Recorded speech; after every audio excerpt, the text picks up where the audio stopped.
RTV Evening News with Mary Nightingale. Good evening. The Home Secretary today unveiled new plans which he promised will deliver the biggest ever reduction in net migration numbers. James cleverly said enough is enough after the figures reached a record high.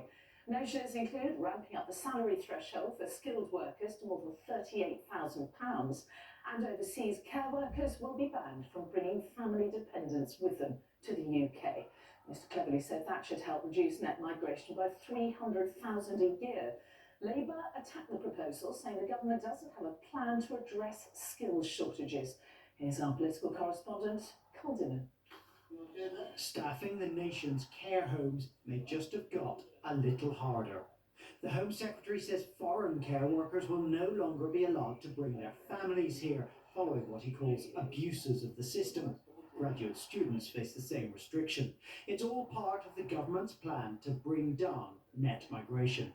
This package of measures, taken in addition with the measures on student dependents that we have already announced in May, means that around 300,000 fewer people will be eligible to come to the UK than were coming last year. This is the largest reduction on record. In his net migration plan, the Home Secretary is also raising the minimum salary requirement for skilled workers from £26,000 to £38,700 and raising the minimum income for bringing a family to the UK from £18,000 to £38,700. And the 20% discount on pay for workers filling shortage occupations will be scrapped. Labour say it's the government that lets so many foreign workers in. In a chaotic panic, the Prime Minister now opposes the policies that he introduced and thinks that their own decisions are a problem. But who does the Home Secretary think has been in charge for the last 13 years? Care home managers are deeply concerned about the new ban on accompanying families. We are going to struggle to staff care homes properly, and that means there aren't going to be the places for people that need it. But it doesn't just impact elderly people who need to move into a care home. This is going to have a knock-on effect on the government in the NHS as well, because people who are fit for discharge but still need to be cared for are not going to find places in care homes across the country. But Tory leaders have been saying things like this. The net migration to this country will be in the order of tens of thousands each year. This. We do want to bring net migration down to sustainable levels. And this. Levels of migration are too high and they've got to come down to more sustainable levels. For years, yet the numbers have gone up and up and up. So there is support for this package, particularly on the Tory right.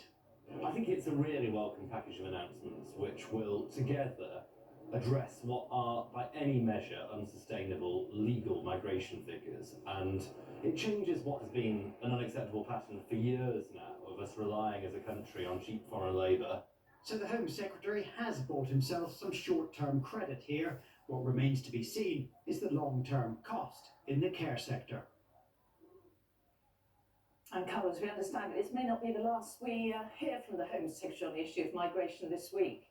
That's right, Mary. All day today we have been expecting to hear that the Home Secretary's plane is revving its engines, getting ready for a trip to Rwanda, where we expect him to sign a treaty which would help get the Rwanda plan to put migrants who've arrived here illegally back on a plane to Rwanda to be processed there. We think it's close, partly because the Prime Minister met the Rwandan President last week at that COP summit. But so far, the latest I'm told is there is still no green light on that treaty, but it's close. Now, when that happens, we also expect here that there will be emergency legislation brought in to get round some of the Supreme Court's objections to the Rwanda plan. So all of that